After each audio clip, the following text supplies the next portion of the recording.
Well, the answer is only like figure on the side. Really, you take those into everything. Like he wants us, doesn't even worry about it. I got down to that. But there's an issue in the county. Where the county is. And if we outlaw it, where it's not going to run out of town.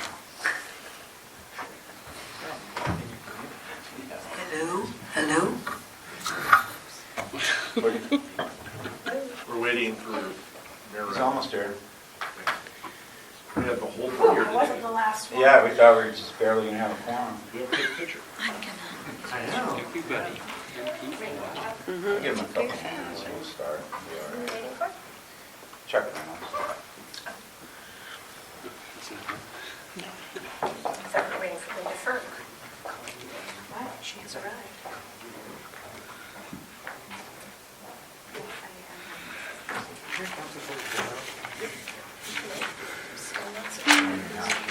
I had noticed that when I went through the agenda with fine tooth comb and missed this one, I didn't. Just to read it for them. What Andy's saying? Yeah. Yeah, because Yeah. I haven't been down there one time to see how many really going on, but which is nice. Yeah, it's been always what was the guy that he quit, I remember. Yeah. Nice guy. He just got real fired up. But anyways, he worked for the city for years.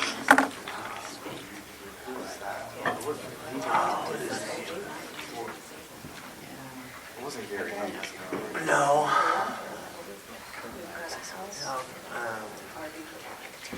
Gary on that board? He's on fair board. Yeah. Oh, yeah. You are head of that fair board. Boy, I say appointments. There's a lot of Jim, right? To do right. You don't want to. I brought it all. Years ago, I didn't get it. Oh, I was over there. All right. Yeah.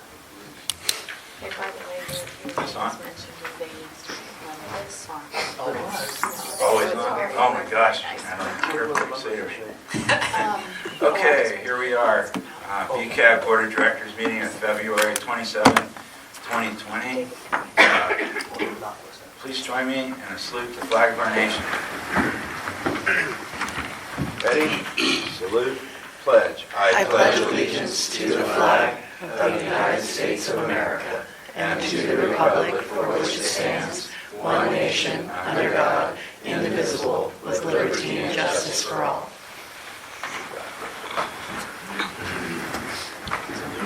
Okay, roll call, please. Board Member Connolly, Here. Board Member Lucero, Here. Board Member Ritter, Present. Board Member Lambert, Here. Board Member Teeter, Board Member Thompson, Here. Board Member Stone, Here.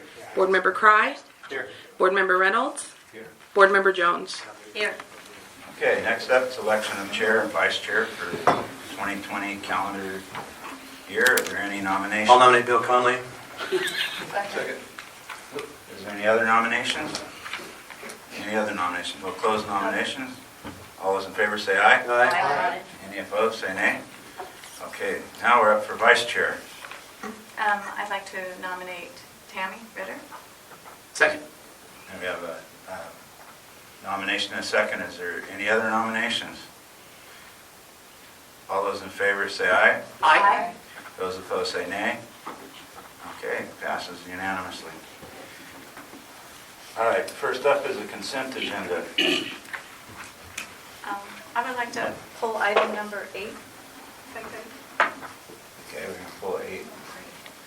Would anyone else up here like to pull anything? Saying nothing, I'll entertain a motion. Move to approve the consent agenda with 8 removed. Second. All those in favor say aye. Aye. Aye. Any opposed? Passes unanimously. All right. Number 8, approval of Amendment 2 to the 2019-2020 overall work program and budget. Julie. Good morning, Board. We are presenting an OWP amendment.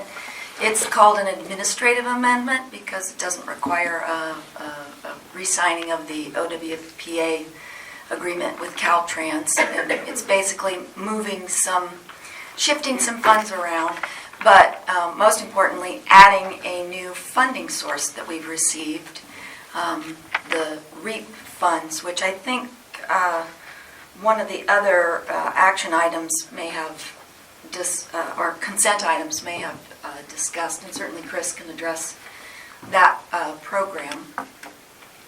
But housing action, or regional action, do you remember what REAP stands for? Housing Allocation Plan. Okay, yeah. So, were there any questions regarding? I just wondered, I mean, in reading it, I was just wondering, it sounds like at the end of the day, the work product that comes out of this is methodologies to figure out how to figure out what we need? That's a Chris question. It'll be, part of it is we have to come up with a methodology that then has to be reviewed and okayed by HCD, Housing and Community Development. After we do that, then we've had that methodology approved, then we use that to actually come up with the allocation of the housing, and then the cities and the counties will take those numbers and then update their housing elements on their own through their own processes. Have I covered everything, Chris? Yeah, I mean, it's still just that 25% advanced allocation of the grant funds that we received, and that gets to item number 7 on consent, where we needed to reapprove the resolution because they changed the amounts. So we still don't know about the other 75% of the REAP program and what we're going to do in terms of funding for that. We had a meeting yesterday with HCD and the cities and the counties, so we're still strategizing on that. The notice of funding availability is still not available for that. So this is just that 25%. We're adding it to this work element to start using those funds to coordinate with the locals to decide how we're going to spend the remaining 75% and have some assistance with our regional housing needs plan update, which is due in December. So it's And I may be confused on this, but I remember at some point we were talking about utilizing numbers pre- and post-campfire. right. Are we using post-campfire methodology or numbers? This all gets back to HCD, and it's their determination which they use. According to the statute, they're required to use population figures that were posted on DOF's website on January 1st, 2019, which would be 2018 population estimates. So when it first came out, they were sort of interpreting that wrong. They thought that it was to be the January 1st, 2019 estimates, but what the law says is what's posted on the DOF website on January 1st. So it's using pre-campfire numbers, and So we've had a few conference calls with HCD staff, and they feel like that's something that they can't change, that they just initially misinterpreted the law, and so that's why the allocation numbers changed.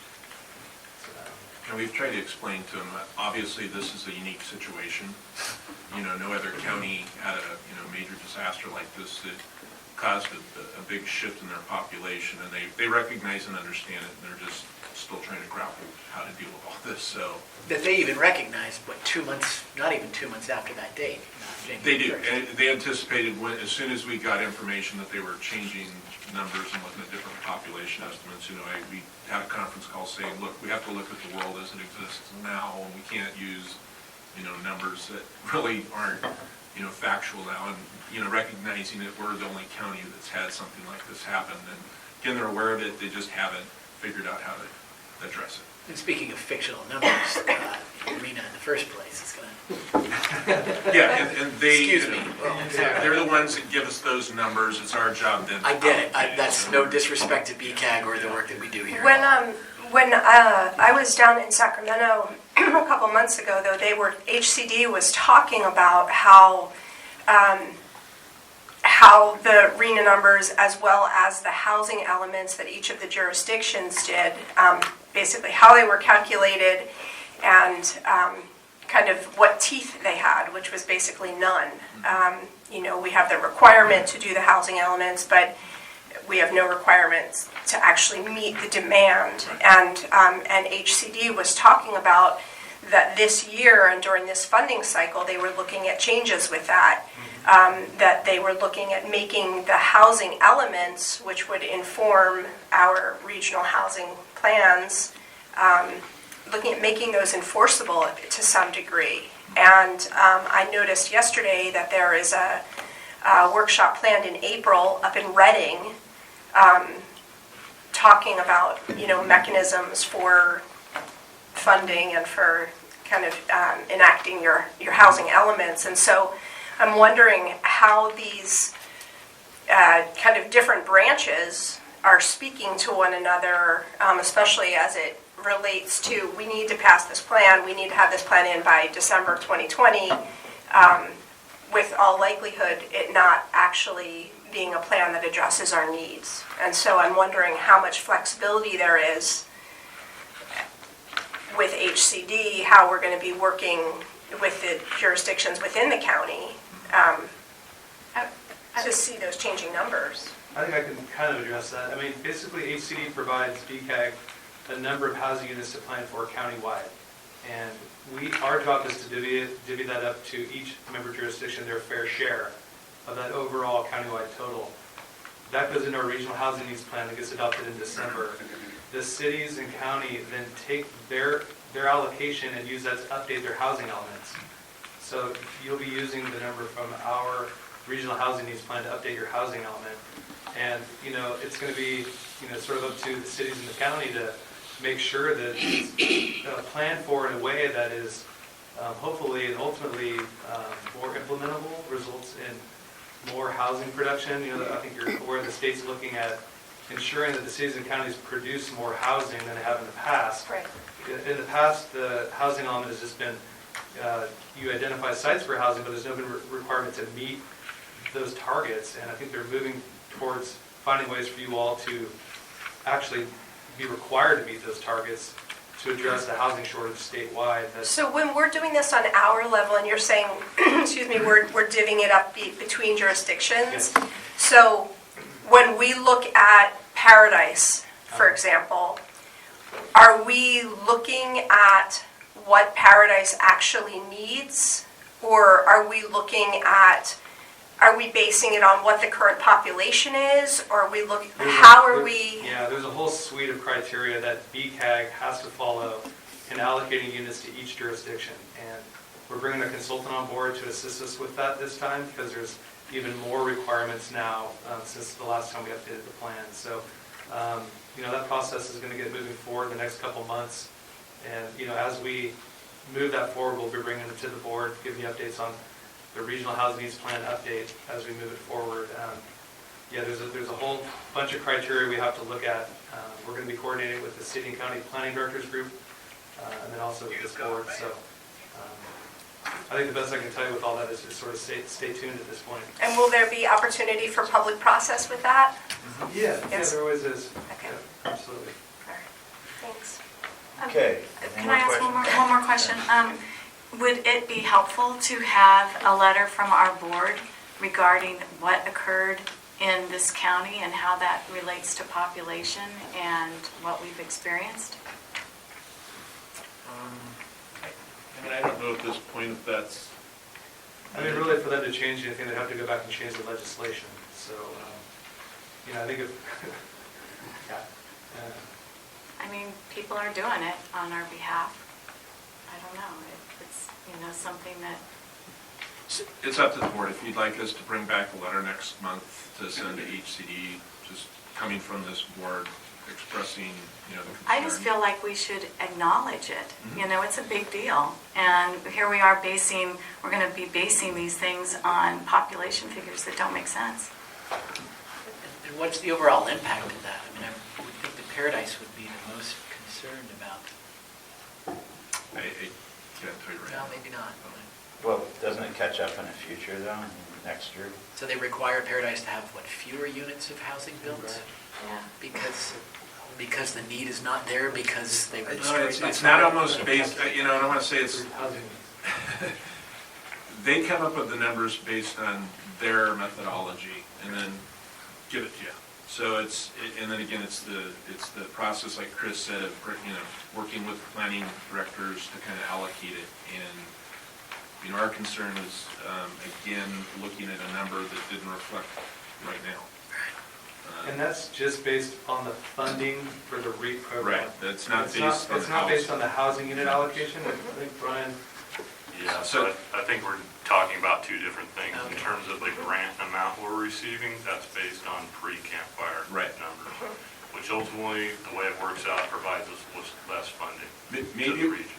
maybe it would be. The housing unit numbers are post-campfire that actually go into the plans. They're based on the regional forecast we prepared a few months ago, the provisional forecast. So the REAP, as you were saying, Chris, it was those 2019 numbers, or January of 2019, that's what's going towards the funding allocation? Just for the money to do the planning. Right. So maybe what I was going to suggest is maybe we ought to wait till we see our draft allocation of housing and Yeah. look at that, which Brian just said, it won't be based on that pre-campfire number. So that would be the point where if we needed to write a letter, that would be the time to, Because we haven't seen what the What we're gonna be- allocation of Right.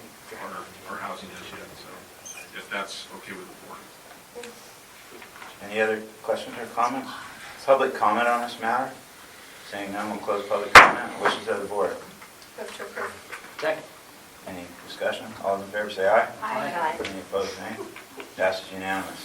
Okay, number 10, acceptance of BCAG Transportation Development Act, TDA audits for the year ending June 30th, 2019. Julie. Good morning, Board. Today we're presenting the financial audit for the BCAG financial statements for the fiscal year end June 2019.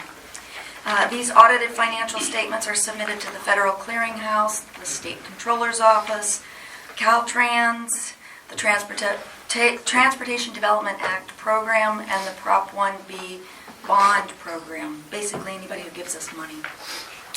BCAG is also responsible to ensure that the allocated TDA funds are audited, and so we are also presenting the audits of the jurisdiction's TDA funds. Each of you should have a copy of the TDA fund that your jurisdiction is responsible for. With one exception, we do not have Gridley's at this time. They're still concluding their audit with our auditors. I will review briefly the highlights of the BCAG financial statements, and then our independent auditor, Ingrid Scheiblein, will address the BCAG and TDA audits. So if you have a copy of the BCAG financial audit, you can follow along, but on page 3, we always have a management's discussion and analysis. It's about a 10-page verbal discussion of what went on during the year, and it explains the financial statements that you're looking at. If you look on page 6, you'll see the government-wide financial statements. There's two different kinds of financial statements that we must do.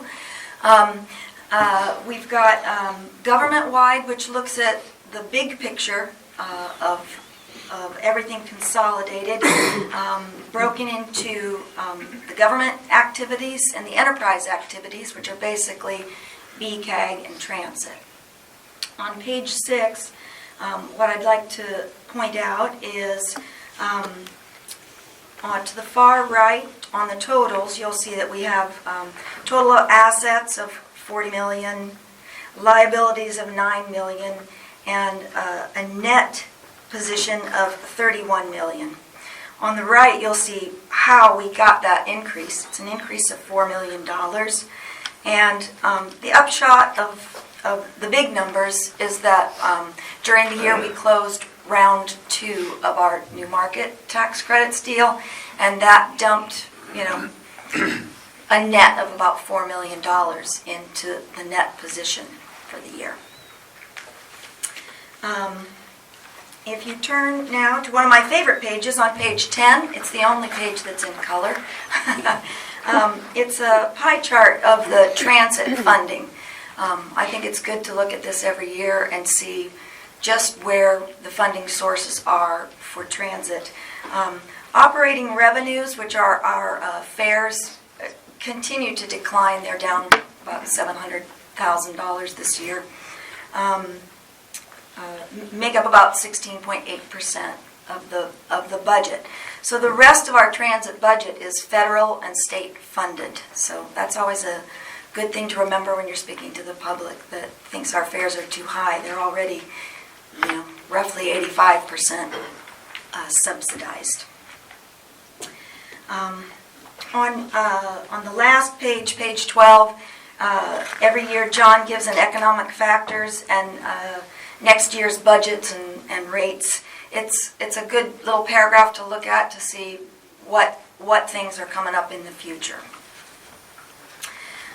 The next statement that I would point you to is on page 16. It's the this is looking at the fund financial statements, and this is most commonly how we discuss the financial statements by activity. So you'll see on page 16 we have several major funds which you're probably familiar with. There's planning and administration, which is the planning activities that BCAG does. We've got state highway funds that we RSTP funds that we exchange every year and allocate to the jurisdictions. There's local transportation funds, state transit assistance. Those are the TDA funds that you allocate on a regular basis. And then state of good repair, which is a new SB1 funding source that we have. So if you turn back to page 15, which is the balance sheet, you can see the fund balance of each of these. In particular, I want to point you to the local transportation and state transit assistance funds. Those funds have been building up. In particular, we think we discussed this earlier in the year, because the estimate of the LTF funds, which we base our allocations on, was much lower than what actually happened after the Camp Fire. After the Camp Fire, we saw a large jump in sales, local sales tax collected, and that's what our LTF funds are based on. So, but also want to point out that we allocated 1.2 million of the fund balance in the 1920 TDA allocations, and we'll be allocating another 700 or 800 in the upcoming 2021 allocations as well. So when we do the TDA allocations, you'll hear me talk about, adding an additional amount of fund balance, and that's where these funds come from. Ms. Quinn, before you move forward, when you said that our ridership, the fees were down about $700,000, where was that reflected in the year-to-year? In the government line? Sure. On page 7, under the business type activities, you'll see about midway down, it says charges for services. And so in the prior year, it was 1.6 million, and in the current year, it's 1.5 million. Okay. Yep, that's where you see that difference. All right, thank you. Yeah. So we can skip to page 20, and that is actually the transit net position. And that shows the activity, the operating activities for the year. So we have, oh, you know what? I misspoke. The transit fares are only down 78,000. What's down 700,000 is the contributions from the TDA. So I think math-wise, if you add them up, you get 78,000.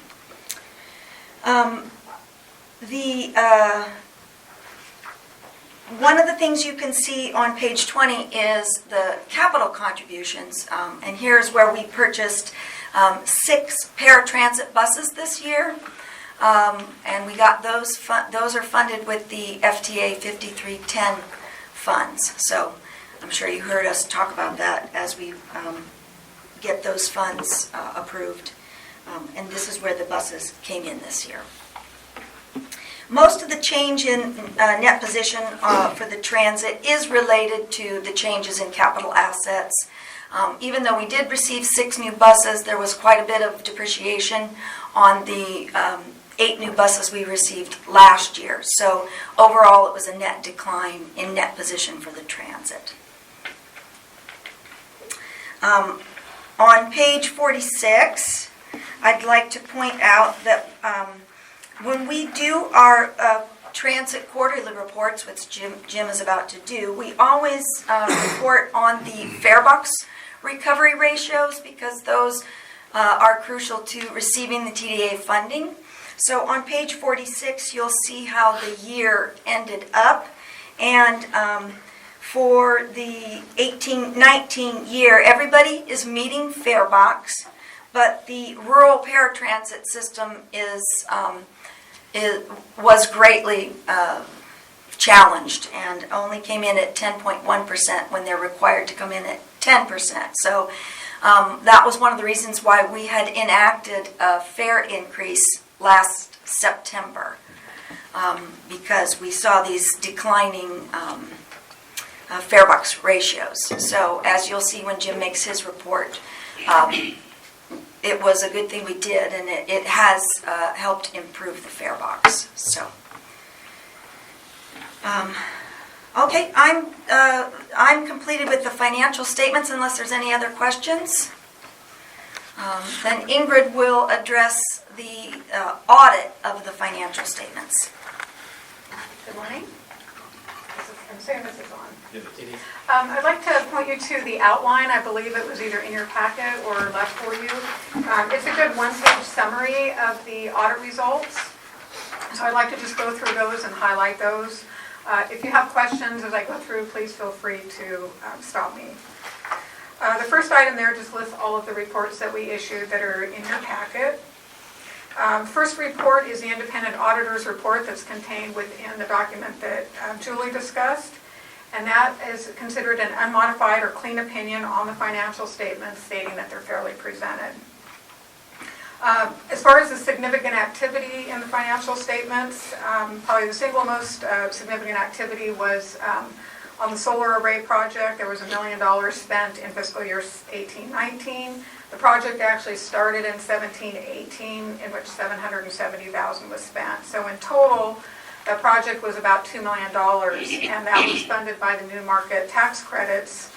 So under that arrangement, those assets were removed from BCAG's books, and instead BCAG is leasing back the facilities similar to what we're doing with these transit facilities. And then you have the option to get those back several years down the road.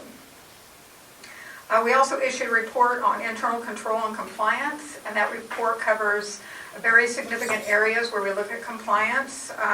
It includes TDA, Prop 1B, and federal grant requirements. There was about $4.9 million of federal grant funds that were spent during the year. That report on internal control and compliance is also a clean report. We noted no weaknesses in internal controls. BCAG has very good internal controls. The fact that the treasury function is handled through the county provides a good segregation of duties. We also noted no instances of non-compliance with the various laws and regulations. We also issued what's called a required communications letter. And just a highlight of that letter, it discusses if there's areas where we had any audit adjustments. I'm pleased to report that we had no audit adjustments. Julie does an excellent job of maintaining the books on the accrual basis of accounting. We did have 3 what we call unadjusted differences that we noted that were immaterial, that are included in the letter that were not adjusted for. The letter also covers areas if we had any difficulties in performing the audit, we would need to bring those to your attention, but there were none. Julie provides all of the documents that we need, including documents provided in advance. She puts together a binder with all of the documents in there, so she was very, very well prepared. The claimant audits, as part of the scope of our audit, we look at compliance of all of the jurisdictions that you represent for compliance with the TDA funding that's received for transits, transit operations, street and road, and pedestrian bicycle facilities. There were no findings listed in those reports. The Gridley report is still in progress. The city was delayed in getting their books closed. So we just received the information about a week ago.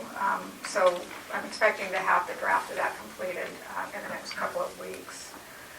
Gridley's report will have a finding in the report relative to the fact that there's been a lot of turnover in that city over the last several years, and there's adjustments that were noted in those audits that have not actually been reflected in the book. So every year we do the audit, we have to go back and post those.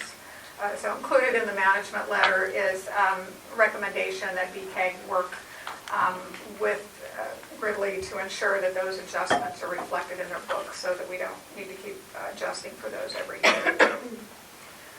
We did issue also a management letter, and this is a letter that if there's any recommendations that we're not considering weaknesses, we include that in the letter. So overall, the letter concludes that the controls are good, but some areas that we identified for recommendations relate primarily to Transportation Development Act issues. The first item is some of the jurisdictions don't have the revenue recorded in the right fund. When the allocations are made, they're allocated for transit versus streets and roads, and they need to be kept separate. A couple of those cities, Biggs and Oroville, kind of got some of the funding flip-flop between funds. The county, the issue there was just the timing of the recording of the revenue. It's a quarter behind what it needs to be. So our recommendation there is that BCAG worked with the jurisdictions to make sure that the money is put into the proper funds and into the proper fiscal years. There were also some jurisdictions that, as part of looking at compliance, we look at the timetable of filing their annual street report and the financial transactions reports. Some of the cities, Chico, Oroville, and Gridley, were late in filing either this annual street report or the financial transactions reports. And then the last item on here is what I mentioned as far as Gridley needing to reflect the audit adjustments in their books. So these are not serious items, so we didn't consider those to be internal control weaknesses or compliance findings, but just some areas that BCAG needs to be aware of and working with the jurisdictions to ensure that they fully comply with the Transportation Development Act. Ingrid? It sounded like, in the management letter, it sounds like the County of Butte regularly files the quarter after funds are spent. And I'm wondering, this is an ongoing issue? We continue to do this? It's been at least the last 2 years, and Julie and I talked about possibly there was turnover, I think, in the individuals that handle this funding. So from an accounting standpoint, the revenue needs to be recorded in the year the allocation takes place. And the money is received quarterly. So the fourth quarter is being put into the first quarter of the following year, so everything's just kind of backed up a quarter. So at least it's been that way the last 2 years. Thank you. Any other questions that you address? Questions or comments by the board? This time I'll open public comment on this matter. Anyone from the public like to speak? Wishes of the board. Thank you to Ms. Quinn for all of the hard work and detail-oriented information that's provided to the auditors. Thank you. And then to approve, Second. accept the reports. I have a motion and a second. All those in favor say aye. Aye. Any opposed, nay? Good job, Julie. You make us all look good. Items for information. Number 11, 2020 Regional Transportation Improvement Program. Ivan.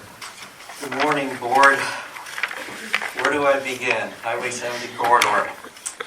The BCAG board adopted the 2020 Regional Transportation Improvement Program where we identified the programming recommendations for the Highway 70 corridor on December 12th.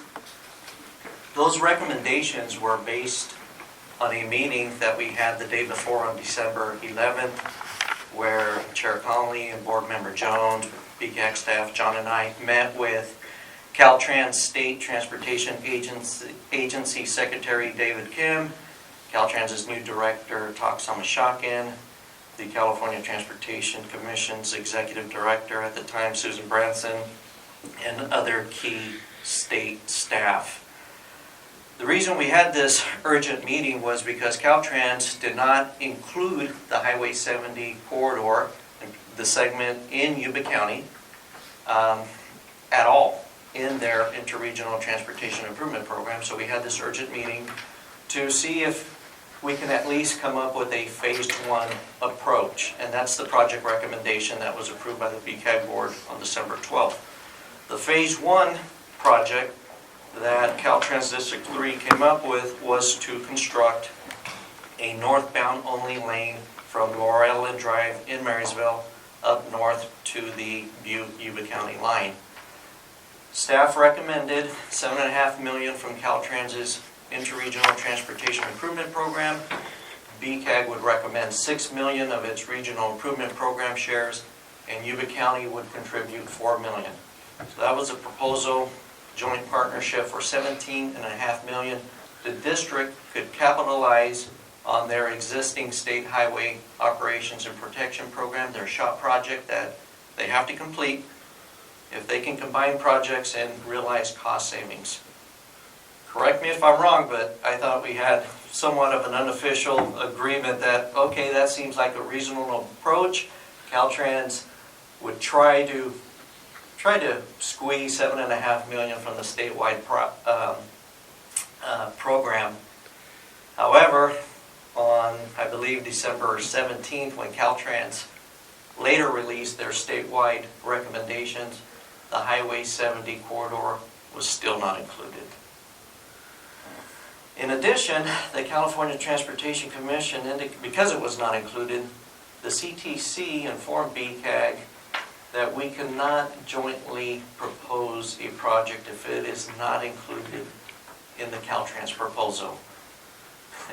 Mr. Garcia, yes. This is all really incredibly important, and I know that there's a lot of folks who are really concerned about this project, the funding of the project, and it's important for BCAG to know that your site is currently down. So this isn't which site? The YouTube, and for people who want to watch. And so folks aren't able... Right now, yes, right now, currently, as we speak. And so this information, which I think is really critical and which has been ongoing for a very long time, is not available to the public, and that's an issue. Okay, we'll look into that. We were not aware. We had a meeting in here yesterday, and I just got a message from Okay. Well, someone trying to watch. thank goodness So- it's an information item. Right, And we but- could represent, Yeah, it's okay because things are changing, and we'll be providing another status of where we stand next month. hopefully a But, happier one. If there is somebody that reaches out and contacts you, I'd be happy to speak with them after the board meeting. I just think where we're at. for the public process, it's important that we have this information available. Absolutely, I agree 100%. I don't know what we can do at this moment. Yeah, We can make sure that the video is posted on YouTube for playback at a later date after this meeting is concluded. thank you. Well said. Thank you.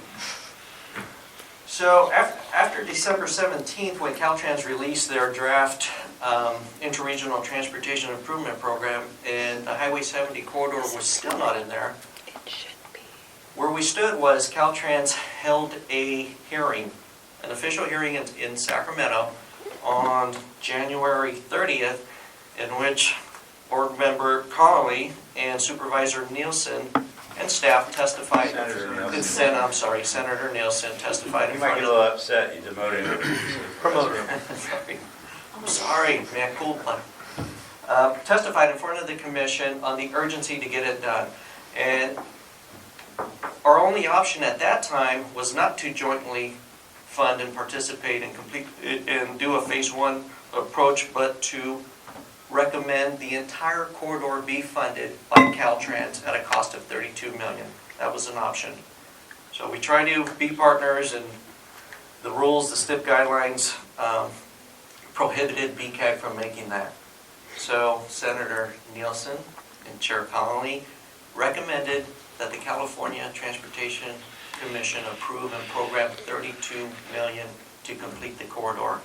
And those were the displays right there that are in front of John there were the ones we presented, where we identified the inundation area from the Orville Dam crisis, pretty much going all the way to I-5, all the way down to Iselton, south of Sacramento.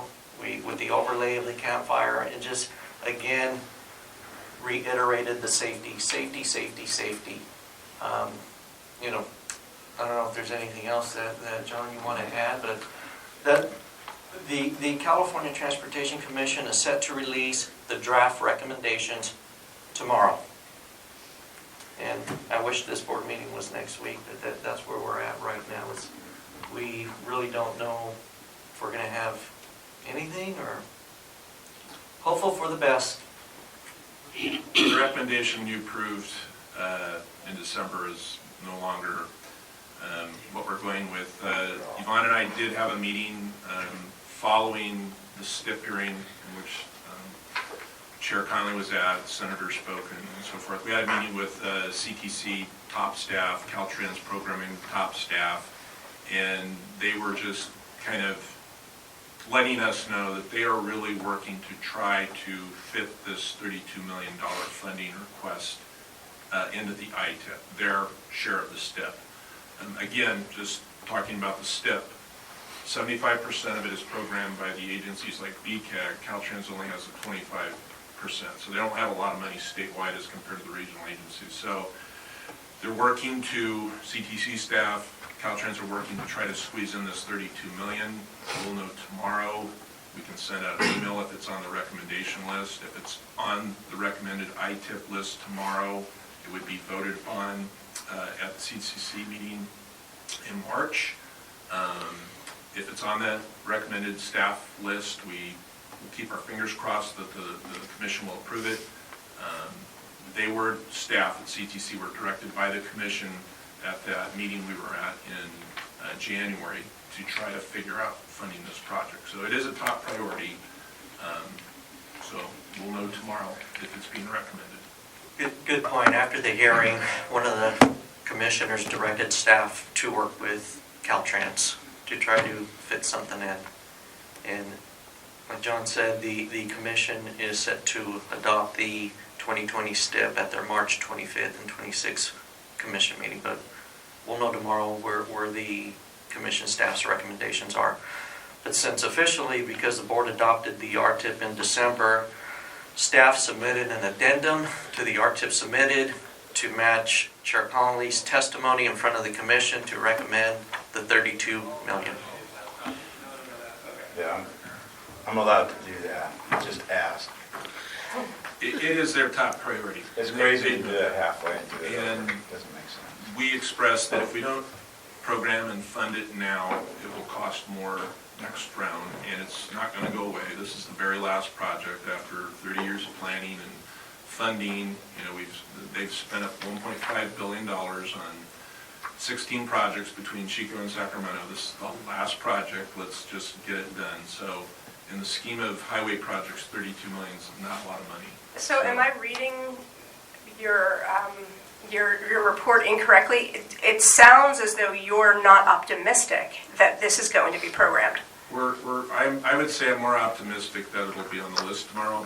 I'll be shocked if it's not. Oh, but, okay. I don't know. It sounded too overconfident. I mean, there can't be highways in the state that have That map. We say that every time. If there's a situation like this in the state, show us that map. They don't. And when Yvonne goes to the commission meetings every month, I mean, you know, he talks to commission staff, talks to the commission. We go through this. They know this is important. Again, I think the commission as a whole, this is their top priority statewide. And as I just kind of said, $32 million in highway funding is not that much. It's just having enough to do it right now and finish this. So, don't want to jinx ourselves, but you know, I would say I'm more optimistic that it'll be on the list than not. So, and we'll send an email out to all the board tomorrow if it is, just to let you know either way. So, John, the ironic part about this is that if it is on the list with this deal, then the money we would have put in was $7 million? right, 6? right, We now have that money to spend on something else in our county, right? correct. Absolutely. And just one thing we didn't mention is after the board meeting, as this is all kind of transpired, we did resubmit documents from BCAG stating that that was now our recommendation, that the whole 32 million be funded out of the ITIP. So that's all been done. So really, as I said, it's being crunched out by people in Sacramento right now, and it'll be on a list tomorrow, or it won't be on a list, so we'll let you know. But That was the addendum submitted. But our 6 million does not go away. We can come back. the 7 million could be reprogrammed 100% to a correct. project in 2022. Yay. 32 million for that stretch. That's all that's needed to finish this whole quarter. And yesterday, we did have a tour with Caltrans officials. We also had a deputy secretary, Avital Barnea from Cal STA was on a tour, Supervisor Conley. We had Supervisor Randy Fletcher from Yuba County, Mayor Ricky Simoya from City of Marysville on the tour. So we took the Deputy Secretary again, showing her Highway 70, and I hope that's the last time we have to do something like that. So we'll know tomorrow. I think that's always necessary, though, because when they see it, and then you explain, we're going to make 3 lanes, and you're going to come back in a few years and make 5 lanes, it just doesn't make sense. And I think that by the end of the tour, everybody agreed, it didn't make sense. Build the whole thing, be done. I think so. I hope so. Fingers crossed. Yeah. All right. Any other questions, comments by the board? You can notify us via email We'll send an email to the board to let you know if it was or was not. So you'll get something from when it's approved. You can just send it We to expect us. staff's recommendations, which are scheduled to be released tomorrow. I suspect the state will receive those at about 4:59 p.m. Good. I hope it happens. I really do. Any other questions or comments by the board? Any public comment on this matter? We'll close public comments, move on. Unmet transit needs. Jim? Good morning, Board. This is on here to let you know that we are beginning our annual Unmet Transit Needs public outreach. What we do is every year, required by TDA, is we reach out to the public and solicit any comments from people concerning any unmet transit needs they may have. We then take those comments, analyze them, and develop a document to determine if there are any unmet transit needs, and if there are there any that are reasonable to meet. We then take that finding to the SS TAC, Social Services Transportation Advisory Council. They provide a recommendation to bring to the board, which we bring back here for final approval. Right now, we are going out to public notice. We submitted public notices in the paper in the last week or two, letting them know that we are in the process of soliciting those comments, and we will have a formal public hearing before this board at the next meeting in March. There is a slight change during this year's process. In the past, in addition to people being able to email, call us, go online and provide comments on our online form, several different ways, we used to go out to the public, teach jurisdiction.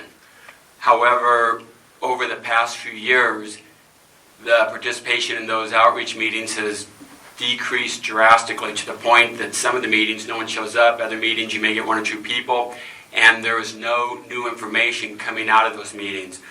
In this age where you have 24/7 social media, we hear the comments immediately once people have them. So in the last few years, there's actually been nothing new that's come out of those meetings. So we decided instead of just going out and doing that, and it's a waste of time, we'll have the final public hearing.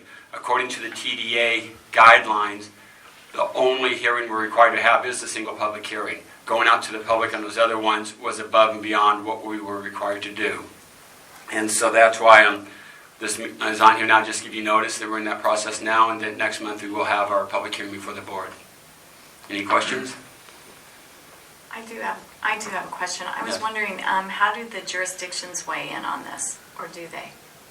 In other words, if they're noticing issues in their towns of unmet needs, do they weigh in through this process, or is this completely... Yeah, I mean, what we collect, even though we have this as a scheduled 30-day process, all year long, any comments we get either from the public, from jurisdictions, whatever, we take that into consideration. So it's not like it has to be during this 30 days. This is just a concentrated effort to make people aware that you can comment. But any comments we receive from jurisdictions, anything throughout the year, we include in these findings. We also review all this with the Social Services Transportation Advisory Council. Okay. And then we do meet annually with what's called the Transit Administrative Oversight Committee.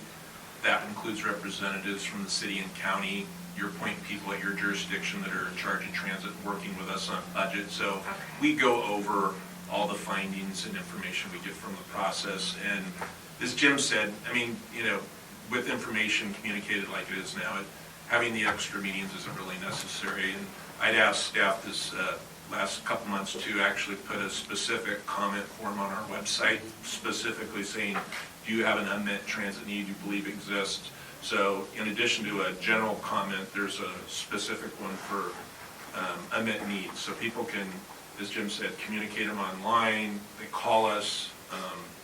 There's a lot of way to get that information to us. People that have the issues call and let us know. One of the catches here is that, you know, if you advertise on the bus and I have an unmet transit need, right, there's no bus that goes where I need to go. I live in Cohasset, I live in Cherokee, I live in, right, Fresh Creek, wherever it is I live, and I don't take the bus because there's no bus, right, I am not going to know that this is who I complain to. The right? bus is only one of our outlets. We put posters on the buses. Right. We also, as you can see on your agenda item, we have an ad which we put in place in all the local newspapers in the community.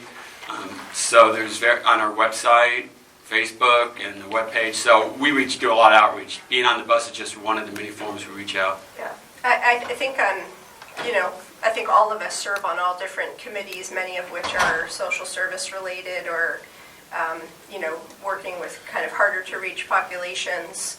I just know this has been a topic of conversation at our passages meeting, talking about transportation and whether paratransit is the appropriate form of transportation and, you know, some of the limitations that folks have with it. So I don't think that the folks that we've been meeting with, you know, with the senior community would necessarily know that they need to call BCAG or they need to email BCAG and say, hey, this is something that's missing. Well, if they're on paratransit, they also see the notices on paratransit vehicles. Right, a lot of them aren't. Right. And so, I mean, what do you suggest? Where should we reach out to that we haven't? I mean, I think reaching out through those groups, I think, you know, I think it's really important that with the senior community, you know, last Friday they had that large event at the Masonic Lodge, which was adults with disabilities, and, you know, Far Northern was there, and Disability Action Center, and all of these folks who,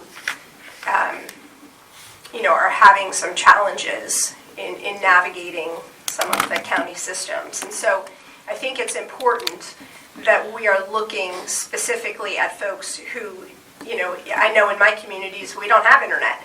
So Facebook isn't, you know, ads on Facebook or ads on social media isn't going to be, it's not going to be a way to reach people.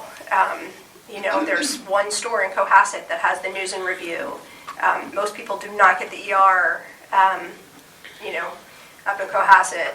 So I think that I think we need to be reaching into these communities that are harder to reach and, you know, to the populations that are perhaps underserved. Right. So have you talked to Mr. Harmon, Ron Harmon? He gave Ron Ullman. Ullman, that's it. Many times. Okay. And he's also on our SS TAC, so I'm familiar with every one of his comments. All right. Can you get him a bus? He has a bus that stops right in front of his house. No private bus. I mean, no. Can you get a bus pass to make the meetings? Oh yeah, we will. We've already we'll provide him that. All right. We'll talk to him more. Okay. Thank you. Any other questions or comments by the board? I was just curious as to why you decided not to hold meetings in all the cities and switch just doing one public hearing here. Because the attendance didn't warrant it. For example, for the last we've always in the past gone to the meetings or gone to the outreach, in Gridley, you know, we sit there for an hour, no one shows up. And in Oroville, maybe one person shows up, and it's Ron Ullman, and I know he doesn't give them anything new. I figured as In much. Chico, there's 2 or 3, but the same comments that we already know. There's nothing new that we gather from those meetings. And in the past, you used to have a lot. I mean, we'd have dozens of people come. Shorter commute to But like sit here for an hour and nobody show up. Yeah, and in the past, like I said, we've had people and they came up with new comments. For the past several years, there's been declining attendance, and there literally has been nothing new that came out of those meetings that we hadn't already received comments on, either email or phone or wherever. Typically, again, this whole process is, we should clarify, it's what you perceive as an unmet transit need, the public perceives. We go through an evaluation to determine if it meets the criteria of an unmet need, which we haven't really had unmet needs, met, or I should say, testimony produce an unmet need that's reasonable to meet. So. And are we receiving input from like the long-term recovery groups? I mean, they're meeting every Friday morning at 8:15, and I'm just wondering, are we, Most of the folks that have a connection to transit contact us and talk to us. So, and most of the people that have issues regarding transit, I mean, they reach us, they contact us. So, I mean, what you're suggesting as far as trying to find other groups, Yeah. I'm not sure those other groups, they do know, Like, have you mailed this, this flyer to those flyer, agencies. yeah, out directly to agencies so that I they can doubt that provide you've it? done don't that think to we've that. mailed We can go directly back to through and we So can talk with Tara. yeah, That might not 211, Continuum of Care, Passages Adult Resource Center, Far Northern, those seem like the places where if there are unmet needs, we're going to find them. We have a contract with Yeah. them, they process their. That would be great, because there was somebody, I think it was at behavioral health meeting. We'll that- contact Tara, Yeah. get a Yeah, distribution 'cause list I from know our. like when the city of Biggs gets a mailer like that, they'll scan it, Right. send it out to us, we can forward it, we'll try to post it on our website as well and Right. our Facebook page, Okay. so that it reaches more people. So if you did that with all these individual groups, so they at least got the flyer, they could, post it on their board or whatever, so their clientele could see it. And Butte 211 is totally aware of this, and they're like a central distribution warehouse for this, and so they make sure, people know what's going on, and when people contact them, they know about it. Also, one other thing I wanted to say is, one reason that we don't find a lot of unmet needs out there is because we're proactive. During the year, when we see something that needs to be, fixed or met, we can go ahead and implement it. It's not like we can only have to wait till this time of the year and say, okay, well, this is unmet need, let's go and do it. If we get a comment during the year that we see needs filling, we'll go ahead and fix it. And so a lot of times that keeps people from coming out during this process time because we've already fixed their need. So this is more of a mandatory thing. This is more of a mandatory. We're doing this because TDA requires it. That's basically the reason we're doing this, and that's one reason they only require the one public hearing, and so that's why we're doing that.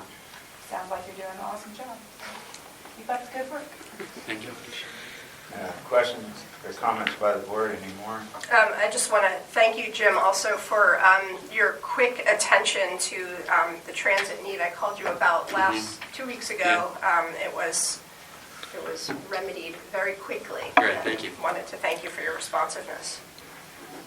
Any other comments? Public comment on this matter? Seeing none, we'll close public comment. We'll move on. Sustainable community strategy. Morning, Board.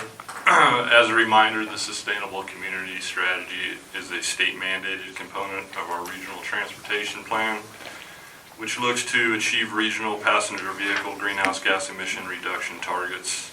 This is achieved through an integrated transportation and land use component of the plan. Since we last updated the board in the fall of 2019, staff has been working with local jurisdictions as well as Caltrans in developing a draft land use and transportation network to be included with the plan. That has currently been prepared. It incorporates our latest regional growth forecast, those which came out in November, as well as the latest project information from local jurisdictions and the recommendations included in our Sustainable Communities Progress Report released last fall as well. The most significant changes with the land use side of it is the reduction of overall growth from our last plan, as well as a greater percentage of new multifamily units. Those were both included in our recommendations in the progress report. And as well as the loss of units and employment associated with the campfire. The net transportation network and land use component are currently being modeled by our consultants. We expect some results to come out of that in early spring of this year. In addition, our consultants have prepared some additional strategies for reducing VMT and GHG emissions, which are included as an attachment. These are really applicable strategies to the BCAG region, which we may look at if the existing plan is unable to meet the targets. These are somewhat measures that we could look at implementing for the region. In addition, staff has been coordinating with the California Air Resources Board in developing our required technical methodology.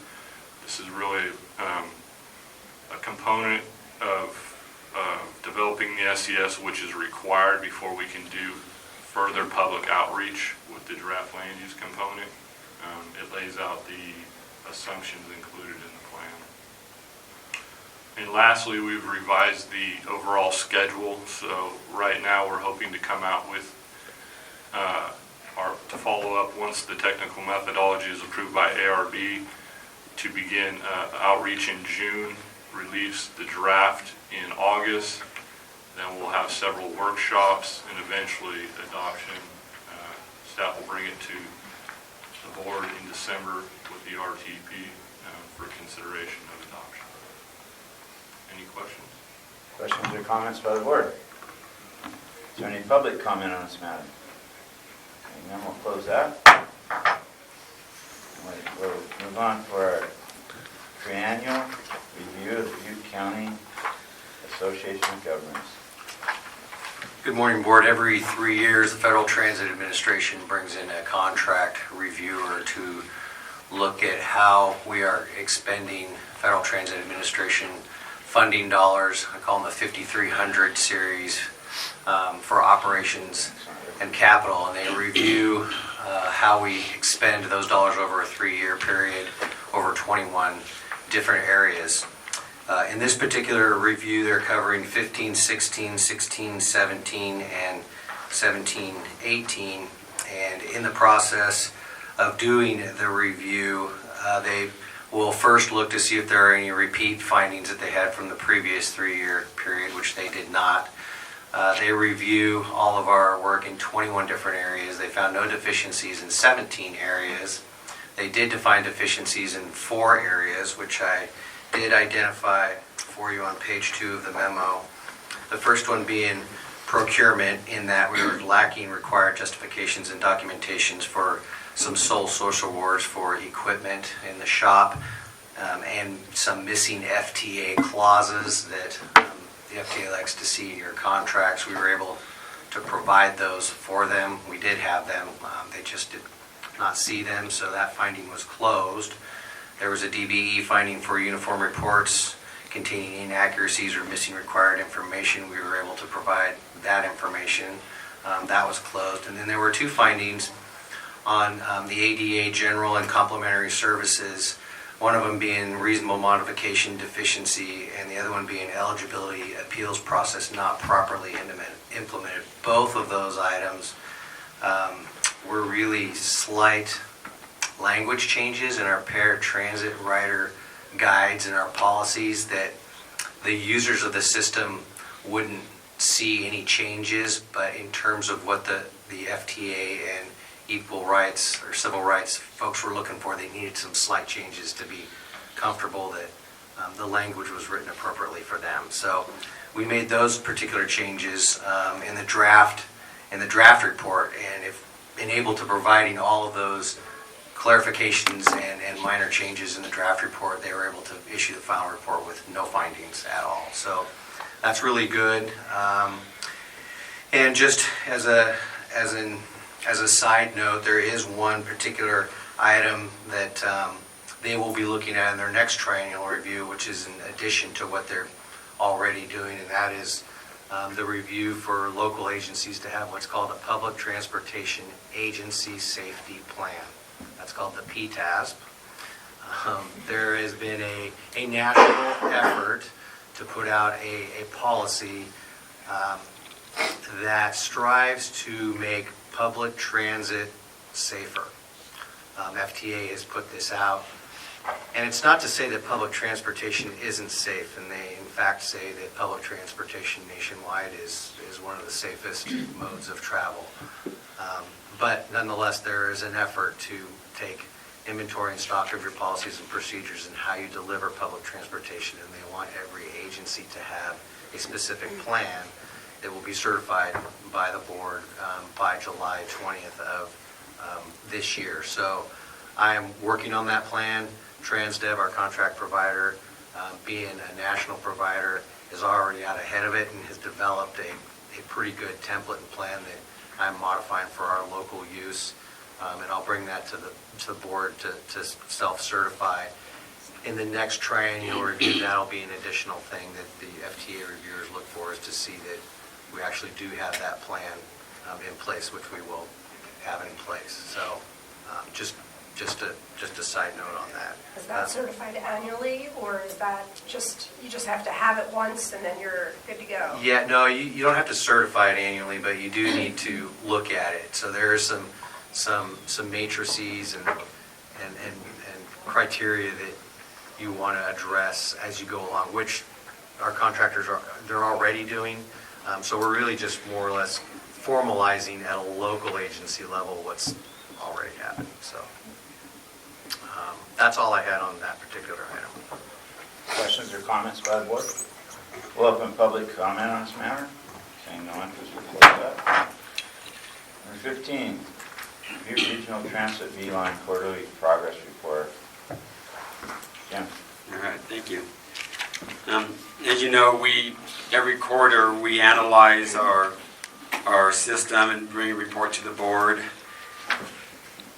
We break the analysis down into the 4 separate elements of the system: fixed route and paratransit, and further break it down by urban and rural, so we can look specifically at each component of it. In comparing the operations to the prior year, the greatest factor is still the effect of the Camp Fire. The first quarter of 18-19 was the last completely unaffected quarter, for comparison's sake. So this second quarter that we're comparing to the last second quarter slightly skewed, because a third of that prior year quarter was at pre-fire levels and 2/3 of it was post-fire levels. So it's hard to get a good accurate comparison on this. We saw a 12% reduction in overall budgeted service hours, and that was mostly in the rural areas, because we had to obviously reduce a lot of service in the rural areas. That has increased the contractor rate 12% to the urban area, because we have the same rate overall, but there's fewer hours in the rural areas, and so the urban areas are taking more of a brunt of the expenditures, as we'll see later on. The rural fixed route is exceeding the TDA requirement of 10% fare box recovery. It's currently at 16.4. Ridership was down 13% from the prior year's comparison, and that's due obviously in large reduction to routes 40 and 41 through Paradise. And ticket sales also in the rural are down 10%, and that coincides with the reduction in riders on that. In the urban fixed route, we have a requirement of 20%, and the ratio right now is 18%, which reflects lower than expected revenues through December. Still, ridership for the urban area is up 8% compared to the prior year, and passenger fares are up close to 7.4%.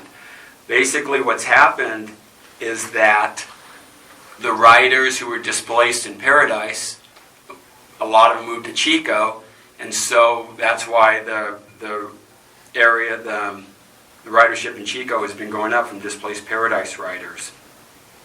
In the rural paratransit, we have a 10% requirement, and we're currently at 11.1. That's an improvement from the first quarter of the first quarter report, and showed that the fare increase that we did in September was necessary and that it's working. It brought us from below the 10% level to 11.1. So that fare increase definitely paid off. Ridership has fallen 51%, which again is because we don't have any regular paratransit routes running in Paradise anymore. And the service hours are 45% of what they were before the campfire. The efficiency of the system, though, even though we're not running as many hours, the efficiency remains strong at 3.3 passengers per hour. In the urban paratransit, we have a 10% requirement also, and it's currently at 10.6%. Ridership is up 12% on the urban paratransit, which is basically the paratransit in Chico, and that is in direct relation to all the displaced riders from Paradise that are now in Chico. We also have a efficiency rating of 3.5 passengers per hour, which is an excellent mark to hold for that. Our fare box revenues are in pace.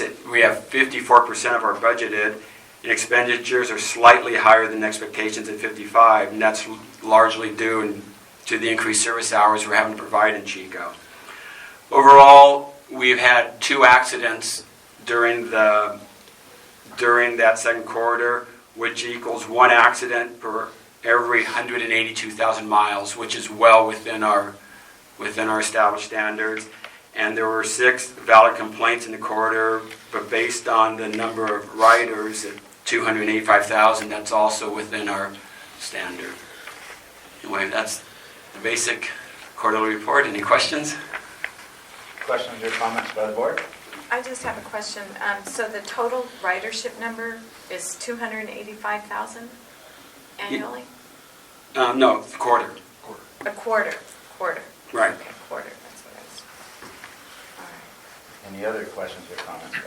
Just want to make sure I'm understanding that effectively, and this is your guess, and I understand and I appreciate it, but recognizing that we had a rural fixed route that has now shifted to our urban fixed route and urban paratransit.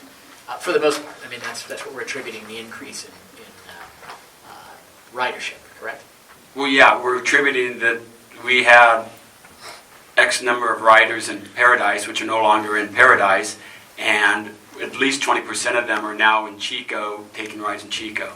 So that's why we saw a 20% increase in ridership in Chico. So, and I'm not making a value judgment here, I'm just wondering whether that has cost implications. And so, and discussing specifically just related to cost, is it cheaper to run the urban fixed route than it is a rural? Well, you said paratransit and you said fixed route. They're 2 different things, so I'm not Correct. quite sure. I want to make sure I understand what you're saying. And that's kind of what I'm getting at as well, is there was a shift from the types of riders in Paradise to the types of riders in Chico or in the Valley. So you were underspending in one area. Well, and then slightly what happened is in Chico right now, as far as the fixed route, we have less fixed route going to Paradise. We have the same exact fixed route in Chico. The one good thing about fixed route, you're running the service, whether you have 1 person on the bus or 40 people on the bus, it's costing you the same. Right. So we're able to pick up those extra people without having to increase the cost of the service in Chico. That cost stayed the same. In paratransit, it's a demand response service.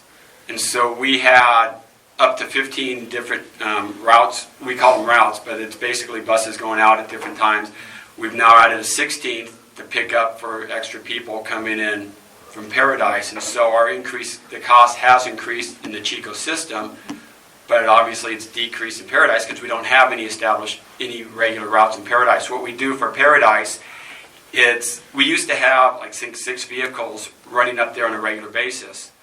There's not enough people to warrant that, and so what we do now, if you call in and make a reservation at least a day ahead of time, which is basically what you need to do normally, we will then send a vehicle up to Paradise to serve those people. So they are being served. The few people that are up there are being served, but the brunt of the additional people in Chico is necessitating more, Necessity. thank you.